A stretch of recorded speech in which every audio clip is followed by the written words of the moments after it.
and it's logging and a lot of other things and issues.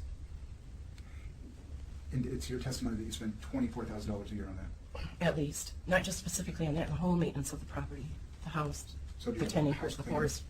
Somebody serves the inside of the house? No, I clean everything. I do try to do as much maintenance as I'm skilled to do. And the outside of the house?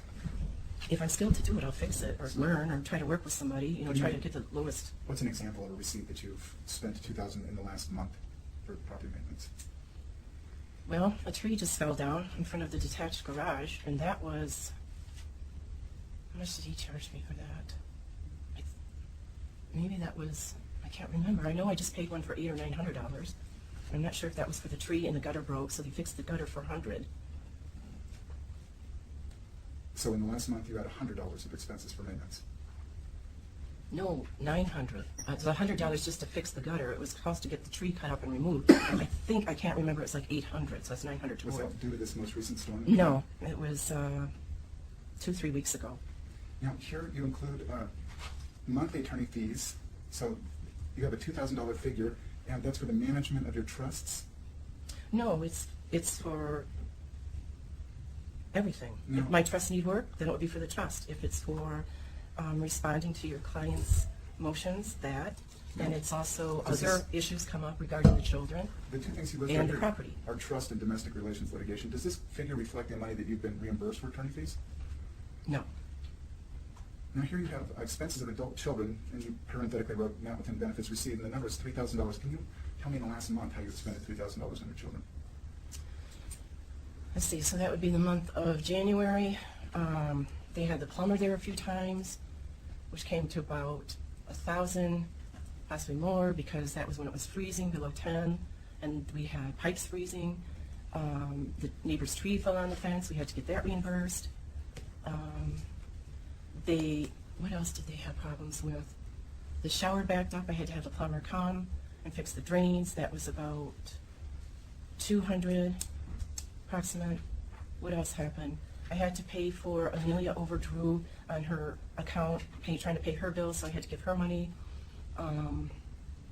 What else happened? Something else, broken appliance or something. It's always something. It has something. I had to pay some of their bills, like their Visa. I'd have to go check my records. The property. Pay for gas. The property that the children live in, is that the Friendly Street property? Yes, it's a house that they practice independent living skills. How long have they lived at that home? It was a gradual process. The house was available in January of 2006. When did you purchase the home? I believe July of 2005.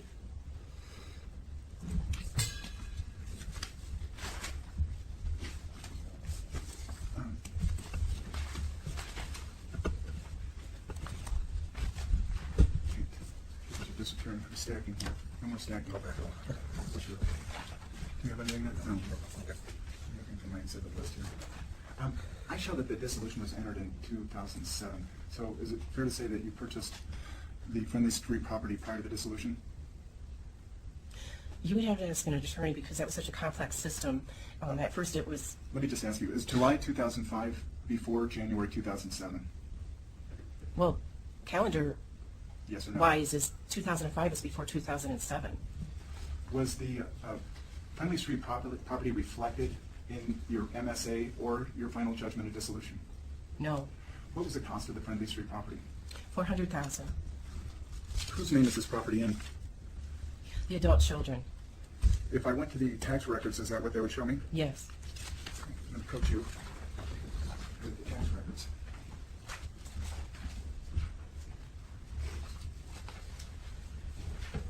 Tell me the street address the children live in. 30, that's Before you go 3009 Friendly Street. So as you turn the page, is it fair to say that that is a tax record reflecting the 3009 Friendly Street address? Yes, it's from the county. Is that dated July of 2013? Yes, Is it a real property tax statement from Lane County? yes. If you look halfway down the page on the left side, has a valuation of the property at $324,687. Is that the property, the value that you pay property taxes on? Apparently so. I would have to ask the county exactly, and I can never understand how real market value and all that is assessed and how they assess it. They have a lot of factors that they. So how do the children own this home? Is it through the operation of a trust? Or are they on a mortgage? I had to sell my 30 acres and purchase the home, and I did the best I can, and then I used my line of credit and everything else. Okay, I'm sorry, that was non-responsive, and it contradicted what you said earlier. You said you purchased the home in July of 2005. Yes, Is that when you created your line of credit? possibly yes. Yeah. What other resources did you use to purchase that home? Did you use marital resources to purchase that home? No, I used the $150,000, and then I had 30 acres, and I had to sell that in order to keep going through the process of establishing the children's residence to practice independent living skills. Okay, when you purchased the home in July of 2005, did you pay for it in cash in full? No, it was a process. It was a private contractor, and he was understanding of my situation, and he did ask for, what would they call it, a down payment type thing. I came up with that. I'm not sure of how much it was. You don't know how much, was No. it more than $150,000 of the line of credit? I don't know. I don't know. I'd have to pull all the paperwork, because it was a process. And I'm not even sure if I could afford it. Who has the power to sell this home? I do. How do you have the power to sell the home if the children are on the title? The children are on the title, but it's in a supplemental needs trust, and I'm the trustee. And I have to have their consent as well. What other assets are in the trust? That's it, just the house. Are there any accounts associated with the trust? No, Amelia has one open bank account called Amelia Clark Supplemental Needs Trust. At Selco, about $5 is in it, and that's been like $5 for many, many years. And I did put in a little bit of money because they were going to start charging me a fee for not using the account. But then I think they kind of retracted that because they take, when you work with Selco, if you have they look at your whole accounts, and I don't know. Now, special needs trusts, I understand are often associated with supplemental Social Security income. Do any of your children receive supplemental Social Security or disability? Okay, I'm not sure if supplemental needs trusts are associated with SSI, but yes, they do receive that. All three of the children? Yes. Can you tell me what their monthly payments are? It wasn't automatic that they got that. It's quite a process. It takes years. My question And was, when can they you tell did me get how that, I'm answering. I much? wanted He's just to- asking for the amount. Yeah. Okay. Right now, currently, I think it's $710 a month. For each? Yes, for each three. For each. How long have they each had Social Security? Different years. The first one, I think, started, oh goodness, maybe at 21. And then Amelia, maybe 20. And then you're in between there, at their ages, when they turn those ages. I'm going to ask you to return to the property tax statement, if you would. And let's just look at the first page of that property tax statement. There's an address, 30923 Fox Hollow Road. Yes. Is that your living address? Yes. That's the only residence that I own. Can you tell me a little bit about that residence? How many square feet do you have? I don't know. I would have to look it up. How many bedrooms are there? 1, 2, 3, 4. How many bathrooms are there? 3.5. Does anybody live there aside from you and your daughter? No. Are there 5 acres of land associated with that property? The house is on 5 acres, and then there's 5 acres of timberland. Do you recall what you paid for that house?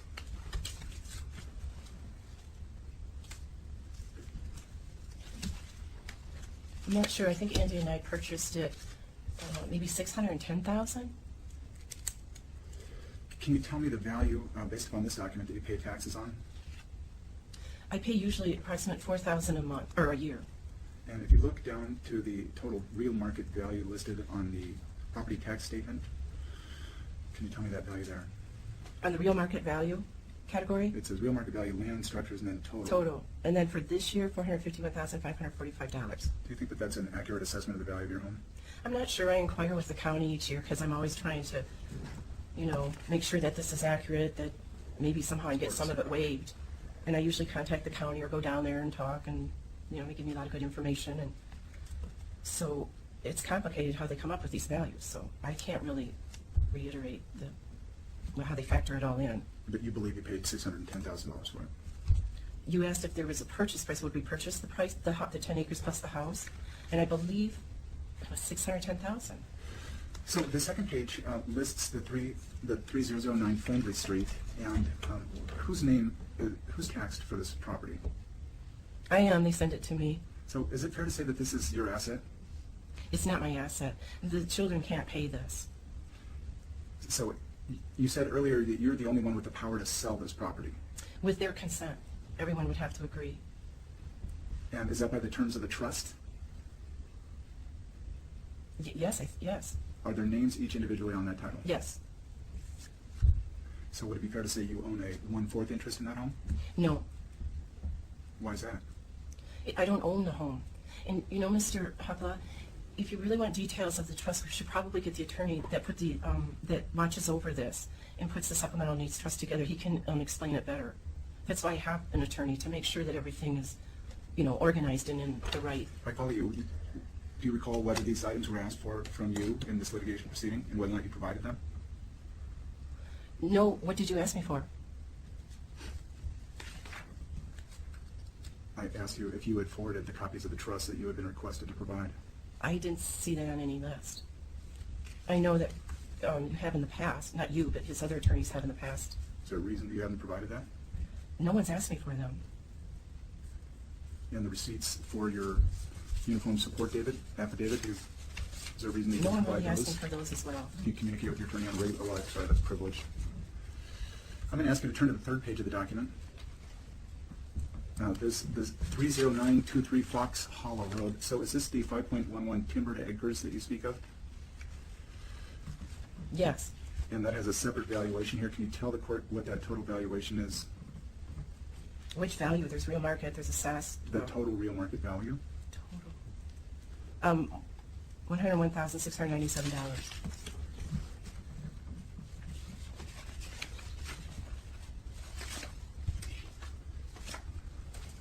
So to summarize, the home that was purchased for the children was purchased prior to the dissolution proceedings, at least a portion of which was out of the marital estate. Is that correct or incorrect? I wouldn't know. I would really have to check about the dissolution, the years, and when everything was finalized. And Was Mr. Clark aware that you were purchasing this property? no, he abandoned us and left January 10th, 2005. And no, I never had any contact, only via Mr. Newton. Were there any other expenditures that aren't listed in the MSA, the judgment of the dissolution, that were over $20,000 that took place between those two documents, between 2005 and 2007? Expenditures, something I expended? Some of the monies that you expended, Over 20,000? yeah, for significant capital goods. No. So explain the trust again to me. Do you have any discretion to expend funds out of those trusts? I'm not sure what you mean. Can you buy things for the children out of those trusts? No, there's no money to buy anything with. So there would be no resources in there other than the home and your daughter's account that you identified? Right. I mean, I don't understand. No, I appreciate that clarification. You answered the question well. Well, let me clarify. Is it just the home in the trust, or are kids' bank accounts part of the trust as well? No, it's just the home in the trust, but Amelia only has one. Long time ago, I went to the bank and you worked with me on how to set things up, and we just opened up one for Amelia that says supplemental needs trust. It's a bank account. And only it's $5. And then at one time they said, you gotta put more in it, so they're gonna start charging me a monthly fee, which I don't want to pay. So I talked to the bank manager. I either put it, I don't know what we ever did with that. But that's not part of the trust. It's called a supplemental needs account. But It's separate from the supplemental needs trust. Oh, right, I guess, yes. I just, Yeah, the trust, the only thing I know of that's in the trust is just the house. Okay. There's no bank accounts or funds or cash or but the resources. bank has a Yeah, account for someone who has. Yeah, I remember opening special that up needs. years ago. Okay, so in regards to the Friendly Street property, are you listed as a taxpayer on that property? Am I listed as a If you taxpayer? open the document, page number 2, look in the first square box in the left-hand column. Is that your name, Clark Amy Marie?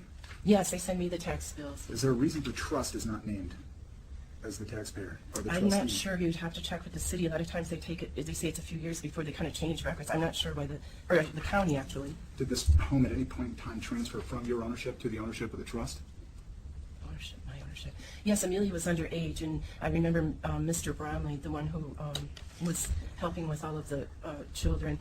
He and because of the way it was being purchased, the kids can't just go and purchase a house. I had to, so there was my percentage, and it eventually went to Amelia. And As far as details, you'll have to ask Mr. Brownlee, because it has to do with age and requirements and regulations and, I'd like to offer the property tax information as, I believe, we're at Exhibit 10. Is there any objection? No objection. Is it something you see? And that's on the Friendly Street address? That's for all three addresses. Okay. And will you clarify all three? I have the Friendly Street, Fox Hollow, and then There's a property associated with the Fox the Hollow. Acres Association. Okay. there's actually only 2 residents. You can consider 30923 Fox Hollow as just one resident, even though 5 acres is with the house, 5 acres is timberland. The county designates it because it's a forest deferral.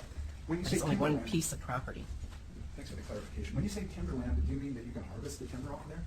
No, there's the easements with the association of purchasing the house, and then there's also with the forestry, the U.S. forestry, you can't go and, do whatever you want and transform the land. Is it listed as exclusive farm use, exclusive forestry? The, According to zoning the of it? county, there are other county,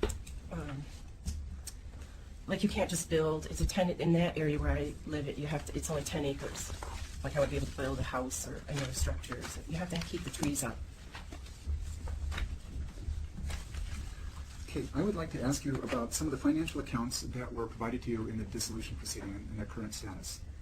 You were awarded Selco accounts, a 1-year certificate, and it says 36. Can you explain if that account is still in operation and what the value of that is? A 1 year what type? It says, let's run through these. It says, White's financial accounts, White is hereby awarded Selco accounts 1-year certificate 36. And what does 36 indicate? I'm not sure, I'm asking. He's asking you. Is it a 1 year like a CD? Do you know what account that's referring to? I don't understand what 36 means. Maybe that's a bank number, like for interest, I know Selco has 10, and then for the membership account, they have 01, and for an investment account, they have 11. So it Maybe has 1 year, an it's a code, identification, yeah, with the bank. So do you have the 1-year certificate with Selco still? I don't know. Do you have a dual membership share with the Selco account? Dual membership share. I have a checking account there with just my name on it. Okay, here's an interest checking, a money market plus, an investor account. Are any of these accounts still in existence? No. So of all your Selco accounts, you have 2? What I have at Selco is a checking account, and then usually when you get a checking account there, they have the next, it's called 55 plus, when you're 55 and older, and you can put some money in there. Okay. I'm going to ask you about these other accounts you're awarded. There's a Lincoln Financial Group. There was both an Amy Clark annuity and a multi-fund variable annuity. Do either of these accounts still exist in your name? No. What happened to them? That's when I worked at Head Start for approximately a year, and I think it was like for $1,200. There's a Wells Fargo Investments cash accounts and then the Reagan McKenzie Division stock account. Do either of those accounts still exist? No, I don't have any. And then finally, do you know what happened to those Wells Fargo investment accounts? No, and I don't even know. The H&R Block accounts that you were awarded included both a money market account and stocks and equities that were assigned over. Do you have any of those resources? Money market. It's probably just some stock, and I don't have any. So tell me what retirement accounts you have available to you. Nothing. Like I say, I had that 100,000 reserved. That was left over from the 30-acre parcel that I had to sell because I get nervous when I'm not receiving anything, and I have the 3 adult children, and there's always something going on. So I learned to reserve it because I was using my line of credit, and I just couldn't. It's kind of scary when you have to pay interest and everything else. So I other decided than to the try line- to save 100,000 just for hard times, I guess. You have no 401k? No, You do not? no, No. And you have no other retirement accounts? no, Do you have any other investment accounts? no. So other than your 2 Selco accounts that you identified and the one, 100,000 in my house. That's about it. that's it? Yes, That's all your assets currently? yes. Tell me what kind of car you drive? It's a Subaru. What year? Oh. I'm not sure, maybe 2011, 2012, What did you pay maybe for that? vehicle? 2010. Do you know the value, what you paid for that? I got a good trade-in value, I think, and I can't remember how much I paid. Maybe 18, 20,000. Maybe I can't really remember, but I could guess. Maybe between 18 and 25. Thank you, I appreciate that. Now, if I could, I'd like to go through just a couple of documents you provided to the court. The first document I'm looking at is the response to petitioner's motion for order to show cause, in which case he filed a statement. in your statement, you said you have reason to believe the petitioner has inherited substantial sums of money from family members. And are there other inheritances than what have been discussed today that you're referring to?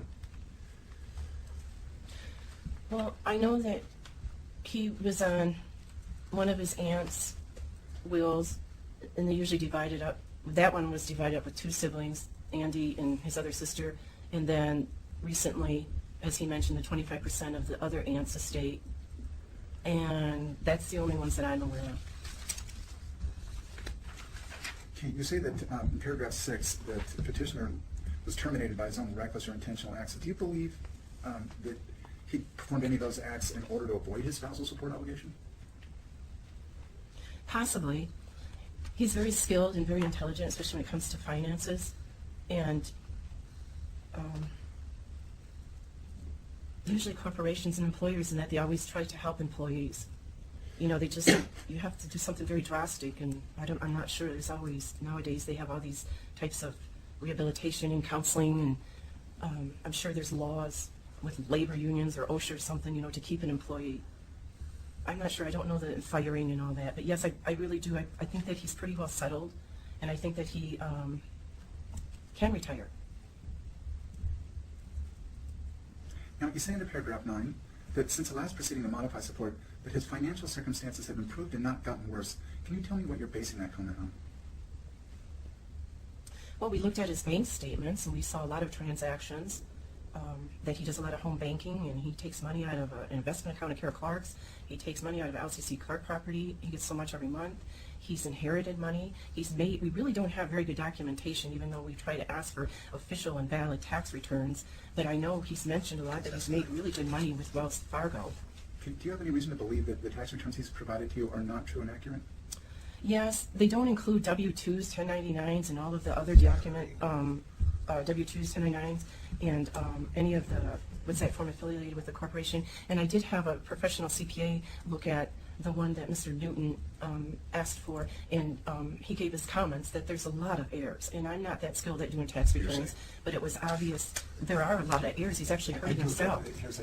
I'm accepting her testimony for why she believes his account or his tax returns aren't accurate. Was what your question? I'm not accepting the hearsay for the truth of the matter.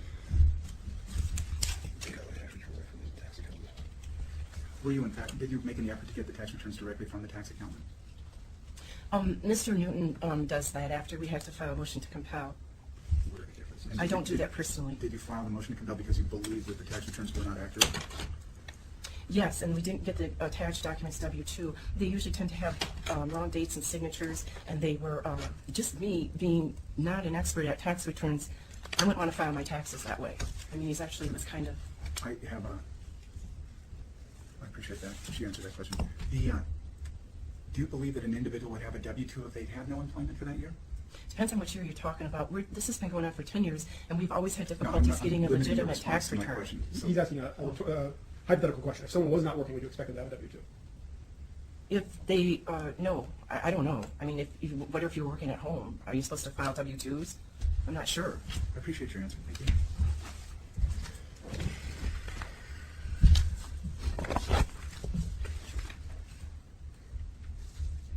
Okay, so I'm going to go through your trial memorandum, which is a document that you provided the court this morning, and just ask you about some of those comments, okay? I'm turning to page 3, and it says that in the second paragraph that the Special Needs Trust is a residence on Family Street, which White constructed at her own expense from marital assets awarded her. But your testimony today has been that you purchased that property prior to your date of dissolution. Yeah, I don't think that's correct. I think it's a misrepresentation of what the testimony was. Did you testify you purchased the home in July 2005? That's when I started with the person buying it. And was your dissolution entered in 2007? I don't know. I told you before, that was so complicated back then. You really would have to ask an attorney. No, I'm just going to hand you the document, and I'm going to ask you to tell me the date off the top of it. Let me ask this kind of legal question, because you might have the answer. There was some reference in the original judgment to it being backdated. May I explain? Yeah. I can. Originally, it was a stipulated general judgment for legal separation. There was one or two attempts to set that aside, and then also an action to convert that. That's Mr. Clark filed a motion to convert the legal separation to a dissolution of marriage. That occurred. And so in January 2007, Judge Rasmussen ordered the dissolution of marriage effective as of May 11, 2005, nunc pro tunc. Okay. My question to you is, were all the accounts separated as of 2005, as of the date of the marital, the MSA separation agreement? When in 2005? Your marital separation agreement is dated April of 2005. I don't know how quickly everything got separated, and I know I know that I sort of started I had to, move on, and I sat up with a little, my checking, my whatever. And I'm not sure exact dates when things were actually settled or set up. So is it possible that the portion of the Friendly Street property was purchased with marital assets that had not been divided between the parties and are not reflected on the MSA? Okay, that it was purchased with what? Accounts that had not been divided between the parties at that time. That house was purchased with my effort, I did it. But he's asking about the money. To purchase it? What? It was my money, and I went and got a $150,000 line of credit. And I've asked you how much in addition to that line of credit you had to put down. Do you recall now? No, it was actually complicated. In fact, it got so complicated, I had to get Mr. Brownlee to help me close all of that. And the person who was building the house he owned the land, and he started building it, and he actually just said a little bit, and let's see how this process goes. When was the payment for the home completed? When was the home paid in full? Paid in full. Okay, let me think.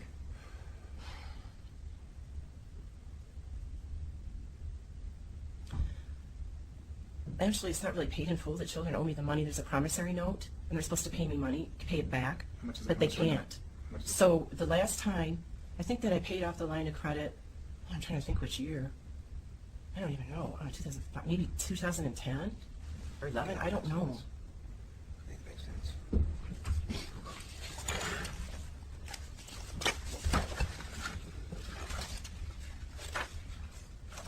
Now, here it says in the next paragraph on page 2 that you spend all of your time as caregiver, provider, and mother for the 3 children. Now, this is one of the reasons that you believe the spousal support should be maintained. But earlier you testified that the state pays you to perform this care. What expenses are you being uncompensated for? What expenses remain uncompensated for your care for the children? Almost everything. I paid for their food, their clothing, transportation, medical, dental, anything that needs repaired at the house, maintenance, insurance, property Is there a taxes. reason that their own funds aren't used for this They purpose? try as much as possible. And because of their disabilities, they have to pay for everything. They have to pay for any activity they're involved in. They have to pay high dollars if we can find a qualified person to even watch them for an hour. Do you have any of these statements? Do you have any of these expense sheets? Do you have any Yes, receipts? yes, Have you and I provided have to them keep even- very meticulous records and keep all that because it's not just me managing the children, it's the state agencies, and they do a very good Is there a job. reason you didn't provide those when asked? No one's asked me for those statements. All right, never mind. I'm an active participant. So what time are you not paid for that you spend on those children? I work every second of the day and night with those children. That seems And I've been a little- doing it. is that how I know you it. sleep? No, You don't that sleep? seems unbelievable. And I never get a break, and I don't get respite, and I don't go to Argentina every year for Okay, 2-3 explain to me, with the weeks. children having such high needs, why you didn't rely upon their father to help them in any some degree? He abandoned us in January of 2005. Then why did he have to bring enforcement proceedings in order to see his children? I didn't know he brought in enforcement proceedings to see his children. Why would you never rely upon him for any resources and any help, any resource other than money to help his children? Well, it's only logical that he abandoned us and he wasn't capable or didn't care or wasn't responsible to take care of us. So the 4 of us really worked hard, and we still are continually to manage. We're responsible, hardworking people. So the children are working. Not in the conventional sense of work with employer. Tell me how they are working.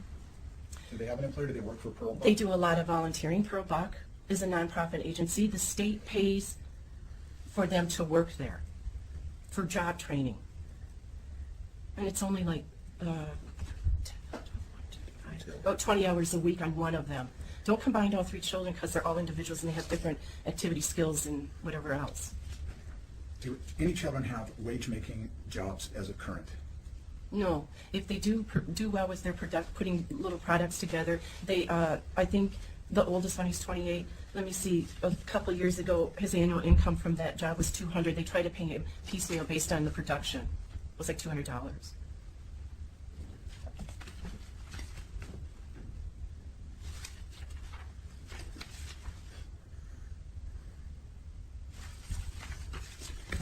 You state in here that husband's financial situation is better now than it was. Are his income earning potentials better now than they were? I don't know him, and I don't know, I mean, he obviously has a career he's established and built up, and he's young, he's 55, And how- and he has a lot of time and no responsibilities. I'm sure you could get out there and work. Do you have any reservation for him providing any care for your children right now? What do you mean? If he offered to relieve Object to relevance.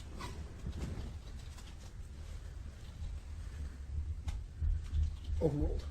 Insofar as the response is that mother needs the financial support to provide care for the children. Is there a reason that you don't rely upon him for anything other than financial support for the children?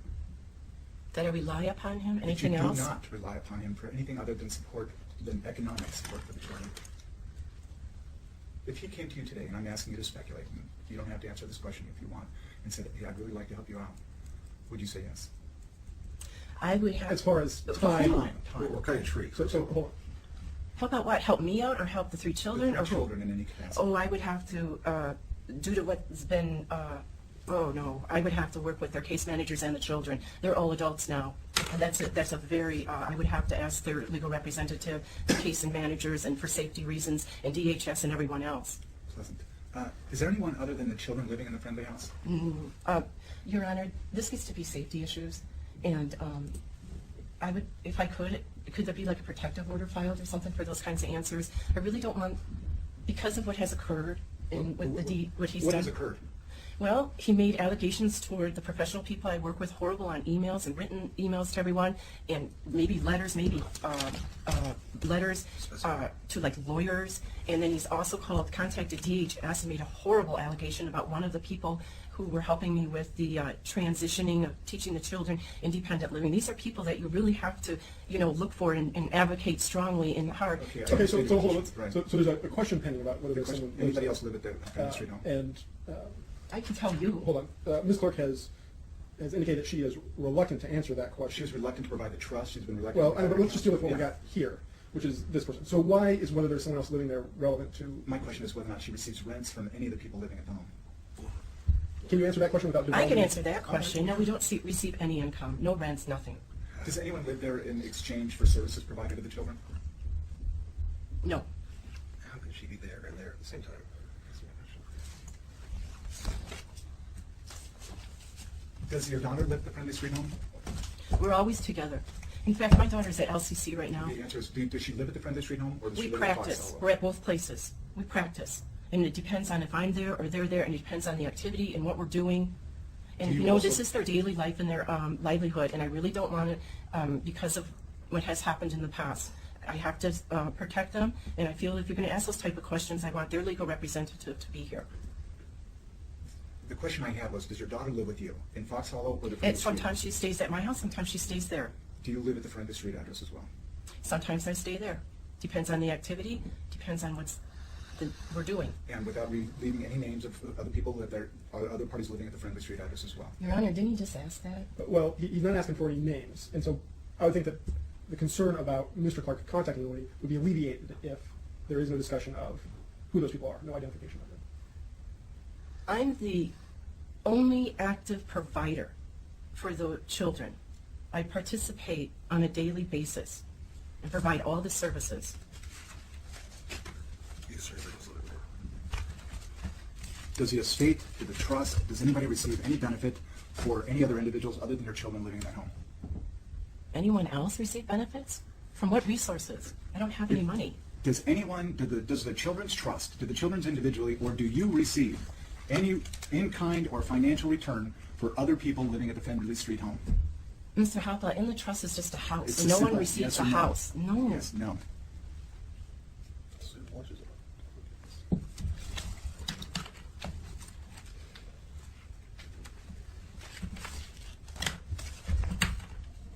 How many other individuals are involved in the care of your children? I care for them. I'm asking. How many other people are involved in Just myself. Of course, with the state agencies, the professionals like the case manager, the agents I work with, and they're very, very good. Tell me what would happen to your children if you didn't perform the work you're currently performing with them. If you were to die tomorrow. Without my current support, there is little evidence that substantiates any indication that they would be able to facilitate the networking required to accomplish, plan, supply the needs to continue the quality of daily life that they experience now. Okay, I heard a lot of big words there, but you're saying that they wouldn't have a quality to their daily life. Mr. Hopla, to mention that I would be out of the picture and how they would exist is horrifying. Well, let's just break it down, and just so I can have an idea about Okay. it. And I'm thinking about kids. So we're not talking about adults, but just kids in general. If you've got a 8-year-old, you may expect that they can go and get cereal and feed themselves breakfast. But you certainly wouldn't leave them alone for. Oh, absolutely any time. not. Does that make sense? I mean, Yeah. so how, as far as daily living goes, Oh. how functional are your kids? Well, you just imagine yourself getting up in the morning. Okay, you can't read. You can't really dial a number. You have no concept of time relativity. You're waiting for a bus. You don't know if you're there for 5 minutes or an hour. You could be waiting. Just the other day, my sons were waiting for a bus for 2 hours. Because the bus didn't show up in 5. And they don't know. And know they need help with their food. Clothing is appropriate for the weather. Any logical thinking to maybe the toaster's on smoking. What do? You have to constantly teach them over and over the safety precautions. Okay, what's next? And this isn't one child. This is 3. And so, like with the toaster smoking scenario, they would not know to unplug it. They've been trained, and they still continually are through classes. And we have visuals. And the case manager, Can I follow up? can I just tell you, they're mentally retarded. Okay, well, we're going to get to a point where we're going to need a break anyway, and this might be a good time to do it. I'm just... No, I'm fine. Well, we're going to... It's getting close to 5 anyway. I know. What I'm trying to figure out is, since I've never met your kids... Oh, okay. Just... I think what Mr. Hubble was trying to figure out is what their level of daily functioning is. Wait, Well- I have some specific questions. Do they ride public transportation unassisted? No, they do not. They Have ride ever- ride source. Do they ride bicycles unassisted? No. Do they ever have ridden a No, bicycle? no. Do they own bicycles? Yes, they do. So what do they do with We the put them in a bicycles? truck and we take them to the bike path. And they don't want to go on the streets. It's too much, too bombardment. Does But one of maybe your children- occasionally I can talk one into riding with me, but I have to be on their tail, and we practice for years and years of what to say and what to do and how we do it. Does one of your children currently attend college? You mentioned Lane Community College. Yes. In fact, that poor little girl is probably frightened to death. I'm sure she's down at the police station at LCC. She takes remedial classes. And remedial by means she cannot test for regular classes. And they have this terrific program there that just teaches you the basics. They just went over how to do 911 calls. They went over safety skills. It's called Our World. It's community-type oriented conversations. It helps with their independent living skills. As far as any other class academically, she cannot pass the test or take the test. I see you're truly connected to these children, and I understand that they were almost full adults, all of them immediately at the time of the dissolution, which means that my client probably spent a greater portion of their lives with them. Is that true? He worked. He did the outside work. He worked at Fannie Mae, and I did everything else. And when I needed Andy to go to a meeting with me or support me, he's a really good writer. He would write the letter, advocating for the children. I was a very strong advocate. In regards to, I never had any respite. I never had a break. I always had to be right there with the 3 of them. In fact, there's years when my daughter attended South Eugene High School and she was terrified to ride in his car with him because he's such a crazy driver that I had to get up early. Even though he was going his way to school, I had to take her. The medical diagnosis of their condition is constant and unchanged. It's a fact that they physically have matured, Go ahead. but their mental capabilities What have is the not. specific answer? When I ask a question, I need you to answer me responsibly. What is the medical diagnosis for your children? That's inconclusive, and this is how they were born, unfortunately. So there's no answer. But I lived on the East Coast in D.C., and of course when this happened, it was frightening, and I went and found every resource possible to tell me why did it happen, sorry. Yes, and but what is let- it. Let me clarify. Oh, The sorry. diagnosis, when the doctor actually says the diagnosis is inconclusive. Is that what they say? Yes, Okay. even though I went out and did everything possible. And there in D.C., you have a lot of great resources. Thank you. All right. Are you going to be planning on calling your witness or your client separate from this, or were you hoping to do cross-examination and direct I think I could do it on cross. Okay. And then do you have any other witnesses other than that? Right. And will you have any rebuttal witnesses? Maybe. No, but I may have my current rebuttal witness. All right. Yeah. And so how about we come back at 9:15 tomorrow morning? Sounds great. I have the FED docket at 8:30. There are 4 first appearances that should not take long. There's 1 trial. Who knows how long that will take. My hope is that we'll be done by 9:15 and we can get going right then. Usually I'm done by 9:30, even if it's a long one. But if we can get done, I also have, I believe at 10:30 tomorrow, let me double check. Let me put you back in there. See if Oh, thank you. I have a, Thank you. 10:30, I have a meeting that I have to go to that's involving our transition to eCore next year. So we're starting that process. And so that's going to be about a half an hour interview with the people who are going to be doing that actual physical conversion. So if I understand, we have 9:15, potentially till 10:30, a half-hour break, and then we'll resume. That's right. That's with the understanding that nothing ever actually goes according to time. That's the best idea I can make. All right, that makes sense. And I do have FEDs here tomorrow morning, so.